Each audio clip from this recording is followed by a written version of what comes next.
شباب عاملين ايه؟ يا رب تكونوا بألف خير. النهاردة معانا فيديو جديد وموضوع جديد، وموضوعنا النهاردة هيبقى عن حدث احتفال الكرة والدبابيس.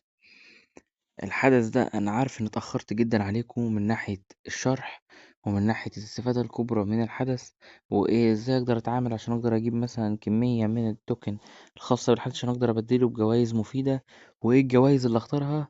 كل الحاجات دي هتتشرح النهاردة في فيديو، فتابعونا.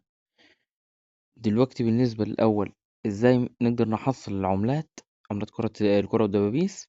أولا هي بتيجي بشكل يومي كل يوم الصبح، أو كل يوم يعني بالنسبة لك مع تسجيل يومي بتاخد مع بداية كل يوم جديد بتاخد 30 عملة منها. طبعا بيظهر لك هنا مكان التشيست بتاع صندوق العمود، بتاخدها بشكل مجاني كل يوم 30. تمام. وبالنسبة للحدث، لو انت بمجرد بس تضغط استخدام وبتروح ضارب الترس ده هنا وتاخد الجوايز على حسب انت وحظك الكورة هتخبط على ايه وتنزل لفين تحت. بعد ما تخبط فوق يعني الرقم اللي هيطلع هنا ده هو الرقم اللي المفروض تستلمه، وعلى حسب اللي هتاخده من تحت هو ده اللي هيطلع القيمة. يعني مثلا قلت انا مثلا وليكن دي طلعت لي مثلا الكرات طلعت لي فيها مثلا دي 5، ونزلت على رقم 4، يبقى ايه؟ 5 في 4 هتديني 20 توكن من التوكن ده الجديد بتاع الحدث اللي اقدر ابدله. تمام. اللي انا عاوز اوصله لكم في حاجة، الجزئية دي إياكوا تستعملوا استخدام عملة واحدة. أفضل أفضل وأحسن طريقة استخدموا هنا المضاعف ال10. هتفرق معاكوا جدا جدا جدا فوق ما تتخيلوا.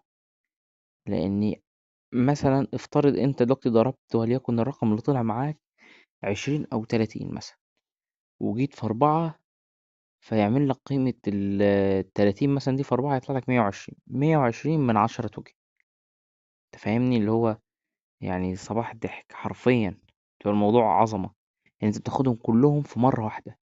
يعني انت مثلا لو لفيت استعملت عملة، ايش ضمنك ان كل مرة هتاخد 3 اكس مثلا وانت كل مرة تجمع 3؟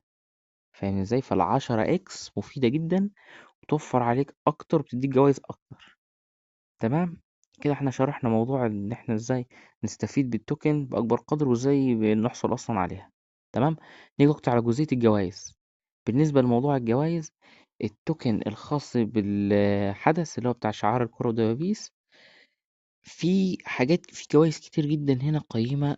ويعني يمكن الغالبية في اللي ما يهتمش وفي اللي بالنسبة له يشوف يعني ان في منها جوائز قيمة جدا.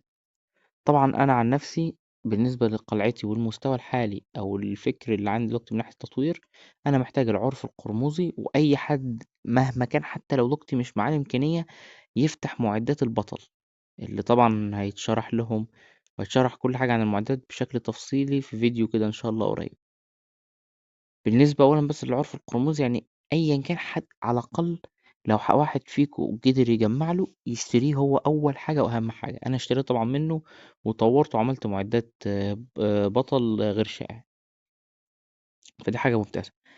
تاني حاجة اللي هي الصخور المشتعلة حاليا، يعني بالنسبة لكم أو مستقبلا هتبقى مفيدة جدا. فضروري ضروري طبعا تجيب منها ولو يعني 2 أو 3 بكتيرك على الأقل يبقوا معاك، والباقي هيجولك فيما بعد تدريجيا مادام انت لسه في البدايات.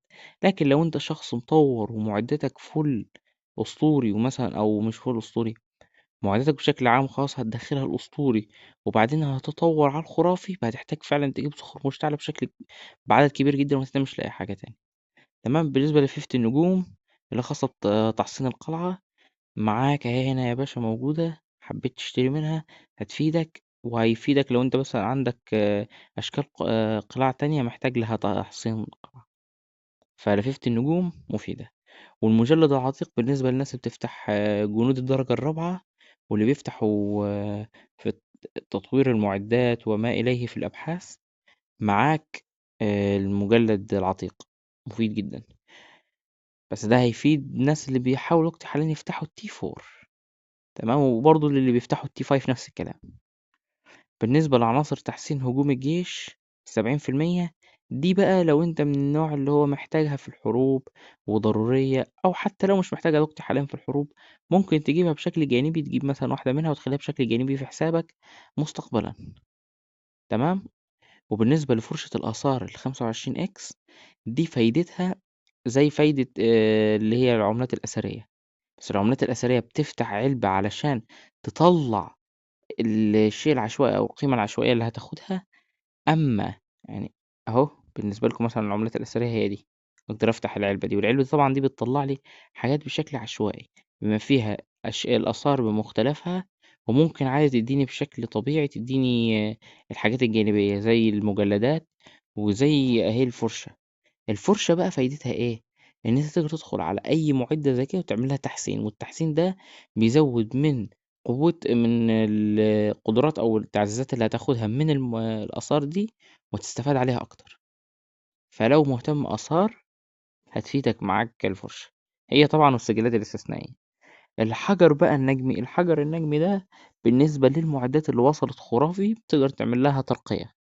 يعني مثلا أنا دلوقتي معدتي خلاص وصلتها خرافي، بيبقى ليها ترصيع نجمي اللي هو بنستخدم فيه الحجر النجمي، أو بنستخدم الحجر النجمي الخاص بالوحش بتاعه. يعني مثلا أنا وليكن هيني مثلا لحظة معاكم كده. أنا مثلا وليكن مطور معدة مثلا عندي، كانت معدة خاصة مثلا بوحش جناح التلج. هجيب من وحش جناح التلج، أنا هجيب الترصيع بتاعه ده، والترصيع ده بقدر استخدمه عشان اعمل ترصيع نجمي زي الحجر النجمي بالظبط. بس طبعا بتاع الوحوش بيبقى التكلفة اكبر.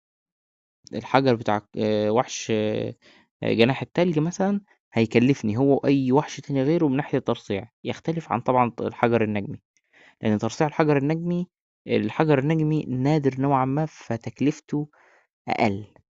فاهمني؟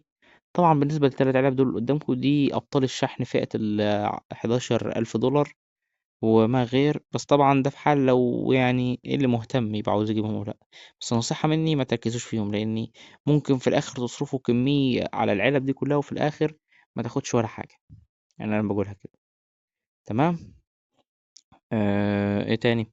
دي بقى الخاصة بالمظاهر بتاعة المظاهر مظاهر البطل. يعني بدل ما تستعمل بطل مثلا معين، بدل ما تظهر البطل بتاعك في الخلفية الرئيسية، لا يظهر لك مكانه دول. بس طبعا مكلفين جدا، وعشان تجيبهم تدفع 3000 عشان تاخد بس واحدة من أصل 150، لأن هو بيقول لك محتاج 150 على الأقل علشان تقدر تفتحه، أو 120. تمام. وبالنسبة لكرة موهبة التألق، طبعا دي الخاصة بالوحوش، هي وكرة برضو موهبة الإشراق ونفس الكلام. النواة الغامضة دي الخاصة بالوحوش اللي وصلت مستوى ماكس وعندها قدرة هجومية تفيد، أو قدرة حتى مش هجومية، لو مثلا قدرة دفاعية. يعني مثلا في وحوش ممكن لو أنا حددت على قلعة معينة أقدر أستخدم وحش يموت عدد جيش من قلعته، على حسب طبعا نوع الوحش اللي هيحدد نوع الجنود اللي هيموتوا. لأن في وحوش بتحدد مثلا إن يتقتل مثلا المستوى الأعلى في يتقتل أعلى مستوى في الجنود، وفي وحش يطلب أقل مستوى جنود. تمام. وبالنسبة للنواة القديمة، النواة القديمة نفس الكلام، دي اللي بتبدأ بيها تعمل بيها النواة الغامضة اللي بتفيدك في القدرات بتاعت الوحوش. طبعا صندوق استعداد الحرب كله عارفينه، موارد RSS يعني وأيا كان، وهنا زيت السرعة بس. هو ده كده كل الحدث باختصار، يعني مفيش حاجة كمان أكتر ولا أقل. ويعني الحدث مش طويل جدا يعني كمعلومات وشرح. وأفضل نصيحة هديها لكم للحدث ده بشكل عام، حاول بأي شكل تجمع من عملة شعار الكرة والدبابيس ده، تجمع منه أكبر كمية، وفي نهاية الحدث كامل لما يتبقى خلاص يوم أو كام ساعة، ابدأ افتح وخلاص، شوف بقى انت عاوز تشتري ايه ومعاك قد كام، وقسم براحتك. طبعا متعملش زي يعني دكتور تشتري العرف القرموز إلا لو يعني مستعجل على الموضوع. أنا مستعجل عليها علشان المعدات يعني مهمة عندي بشكل كبير، لأن المعدة دي كنت محتاجها عشان أزيد سرعة التدريب عندي، أستعملها وقت سرعة التدريب. وبس يا جماعة، أتمنى يكون الفيديو عجبكم. ما تنسوش اللايك والاشتراك، وكان معاكم جيمنج هيرو يوتيوب. أشوفكم على خير في فيديو جديد، والسلام.